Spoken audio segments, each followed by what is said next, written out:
शिव पार्वती विवाह। शिव पार्वती विवाह। जब सती के खुद को योगाग्नि में भस्म कर लेने का समाचार शिव जी के पास पहुंचा, तब शिव जी ने वीरभद्र को भेजा। उन्होंने वहां जाकर यज्ञ विध्वंस कर डाला और सब देवताओं को यथोचित फल दिया। सती ने मरते समय शिव से ये वर मांगा कि हर जन्म में मैं ही आपकी पत्नी बनूं। इसी कारण उन्होंने हिमाचल के घर जाकर पार्वती का जन्म लिया। जब से पार्वती हिमाचल के घर में जन्म लिया, तब से उनके घर में सुख और संपत्तियां छाई गईं। पार्वती जी ने आने से पर्वत शोभायमान हो गया। जब नारद जी ने ये सब समाचार सुने तो वे हिमाचल के घर पहुँचे। वहाँ पहुँचकर वे हिमाचल से मिले और हंसकर बोले, तुम्हारी कन्या गुणों की खान है। ये स्वभाव से ही सुंदर, सुशील और शांत है। ये कन्या सुलक्षणों से संपन्न है। ये अपने पति को प्यारी होगी। अब इसमें जो दो चार अवगुण हैं वे भी सुन लो। गुणहीन, मानहीन, माता पिता विहीन, उदासीन, लापरवाह, इसका पति नंगा, योगी, जटाधारी और सांपों को गले में धारण करने वाला होगा। ये बात सुनकर पार्वती के माता पिता चिंतित हो गए। उन्होंने देवर्षि से इसका उपाय पूछा। तब नारद जी बोले, जो दोष मैंने बताए मेरे अनुमान से वे सभी शिव में हैं। अगर शिव जी के साथ विवाह हो जाए तो ये दोष गुण के समान ही हो जाएंगे। यदि तुम्हारी कन्या तप करे तो शिव जी ही इसकी किस्मत बदल सकते हैं। तब ये सुनकर पार्वती की माँ विचलित हो गई। उन्होंने पार्वती के पिता से कहा, आप अनुकूल घर में ही अपनी पुत्री का विवाह कीजिए, क्योंकि पार्वती मुझे प्राणों से भी अधिक प्रिय है। पार्वती को देखकर मैना का गला भर आया। पार्वती ने अपनी माँ से कहा, माँ, मुझे एक ब्राह्मण ने सपने में कहा है कि जो नारद जी ने कहा है तू उसे सत्य समझकर जाकर तप कर। ये तप तेरे लिए दुखों का नाश करने वाला होगा। उसके बाद माता पिता को बड़ी खुशी से समझाकर पार्वती तप करने गईं। पार्वती जी ने शिव को पति रूप में पाने के लिए तपस्या आरंभ की, लेकिन शिव को सांसारिक बंधनों में कदापि रुचि नहीं थी। इसलिए पार्वती जी ने अत्यंत कठोर तपस्या की ताकि शिव संपन्न होकर और प्रसन्न होकर उनसे विवाह कर सकें।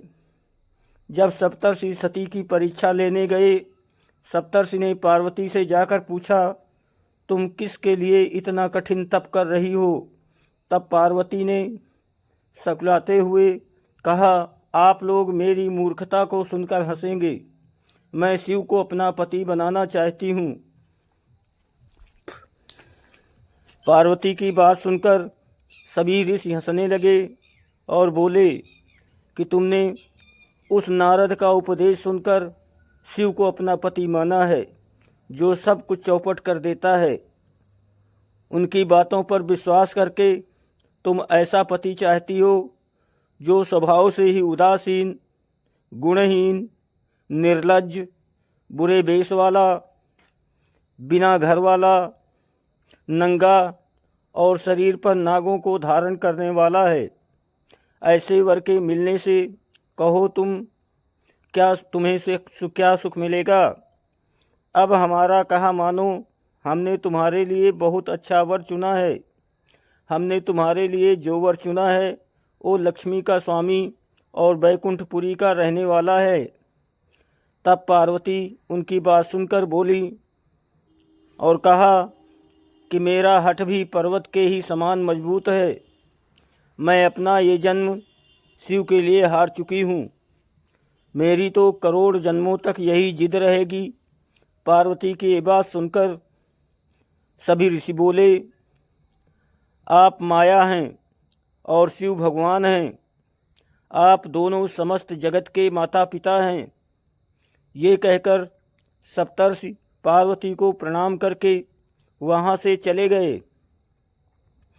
पार्वती जी की दृढ़ निष्ठा ने जीत लिया शिव जी का मन। वर्षों तपस्या करने के बाद एक दिन पार्वती जी के पास एक ब्रह्मचारी आया। वो ब्रह्मचारी तपस्विनी पार्वती का अर्घ्य स्वीकार करने से पूर्व बोल उठा, तुम्हारे जैसी सुकुमारी क्या तपस्या के योग्य है? मैंने दीर्घकाल तक तप किया है, चाहो तो मेरा आधा या पूरा तप ले लो, किंतु तुम इतनी कठिन तपस्या मत करो। तुम चाहो तो त्रिभुवन के स्वामी भगवान विष्णु भी। किंतु पार्वती ने ऐसा उपेक्षा का भाव दिखाया कि ब्रह्मचारी 2 क्षण को रुक गया। फिर बोला, योग्य वर में 3 गुण देखे जाते हैं, सौंदर्य, कुलीनता और संपत्ति। इन तीनों में से शिव के पास एक भी नहीं है। नीलकंठ, त्रिलोचन, जटाधारी, विभूत पोते, सांप लपेटे शिव में तुम्हें कहीं सौंदर्य दिखता है? उनकी संपत्ति का तो कहना ही क्या, नग्न रहते हैं, बहुत हुआ तो चमड़ा लपेट लेते हैं। कोई नहीं जानता कि उनकी उत्पत्ति कैसे हुई। ब्रह्मचारी पता नहीं क्या क्या कहता रहा, किंतु अपने आराध्य की निंदा पार्वती को अच्छी नहीं लगी। अतः वे अन्यत्र जाने को उठ खड़ी हुई। तब शिव उनकी निष्ठा देख ब्रह्मचारी रूप त्याग प्रकट हुए और उनसे विवाह किया। जहाँ दृढ़ लग्न, कष्ट सहने का साहस और अटूट आत्मविश्वास हो, वहाँ लक्ष्य की प्राप्ति अवश्य होती है। धन्यवाद दोस्तों।